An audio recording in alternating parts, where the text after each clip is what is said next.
Members will break again before starting legislative business at 2 p.m. Eastern. Lawmakers continuing work today on the energy and water spending bill.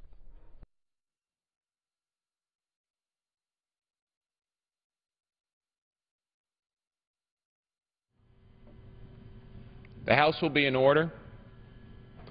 The Chair lays before the House a communication from the Speaker. The Speaker's Rooms, Washington, D.C., July 11, 2011. I hereby appoint the Honorable Andy Harris to act as Speaker pro tempore on this day. Signed, John Boehner, Speaker of the House of Representatives. Pursuant to the order of the House of January 5, 2011, the Chair will now recognize members from lists submitted by the majority and minority leaders for morning hour debate. The Chair will alternate recognition between the parties, with each party limited to 1 hour and each member other than the majority and minority leaders and the minority whip limited to 5 minutes each, but in no event shall debate continue beyond 1:50 p.m. The Chair recognizes the gentleman from Oklahoma, Mr. Langford, for 5 minutes. Ask unanimous consent to revise and extend my remarks.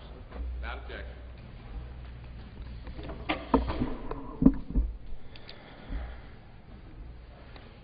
19 years ago, my wife and I married.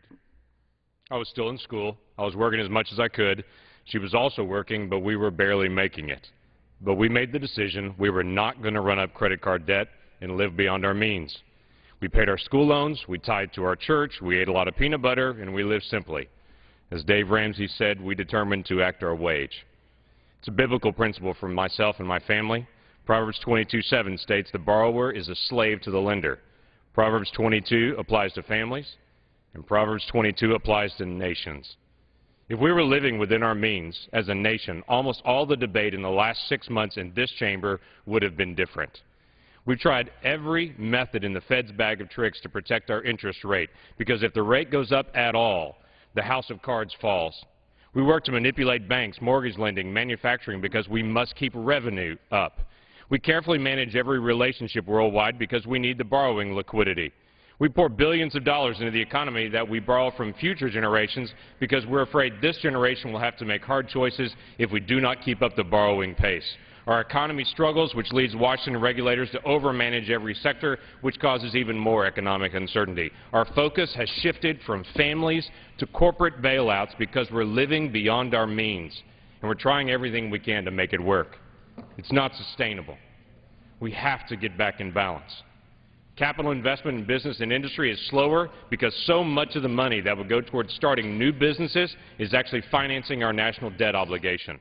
There's only a limited amount of money in the world economy at any one moment to subsidize our debt and the debt of other nations around the world. When we consume that money for our debt payments, we remove it from the market. America is the world leader. Unfortunately, we have led the world in debt and deficit spending, and now it's time we lead the world in how to solve a debt crisis.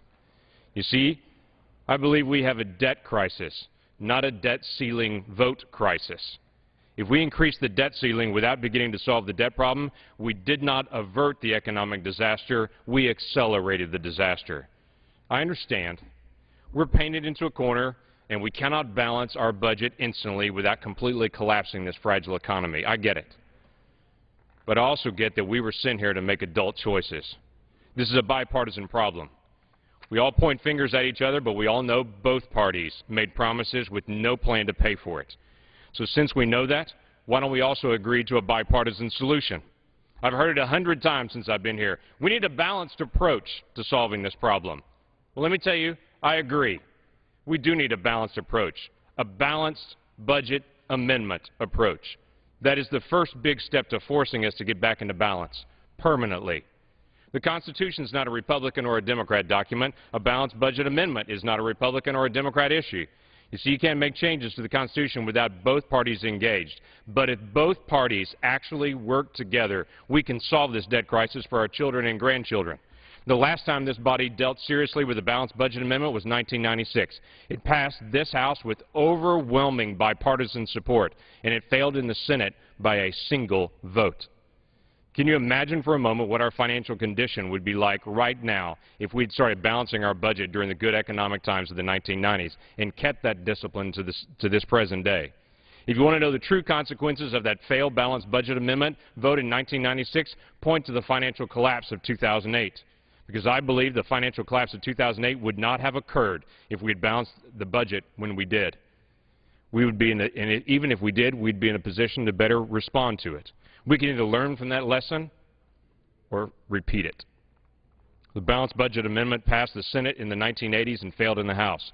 Then it passed in the 90s in the House and failed in the Senate. This is the moment we will either doom the next generation of Americans to more financial uncertainty or we will solve the problem. A balanced budget amendment solves the S&P and Moody's rating question because it settles the issue forever that we will live within our means.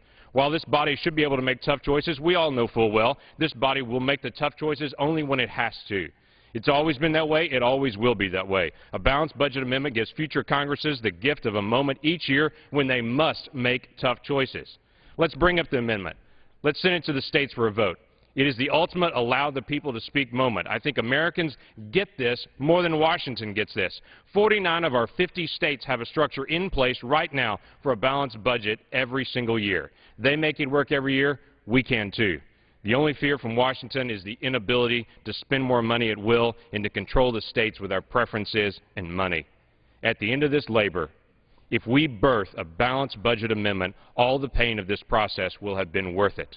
Let's show the nation we can work together. Let's solve the debt problem. Let's take up and pass a balanced budget amendment to the Constitution, and then let's get to work in solving our debt crisis.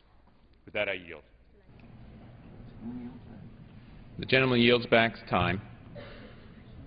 Pursuant to Clause 12A of Rule 1, the Chair declares the House in recess until 2 p.m. today.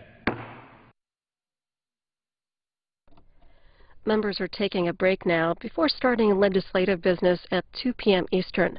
Lawmakers are expected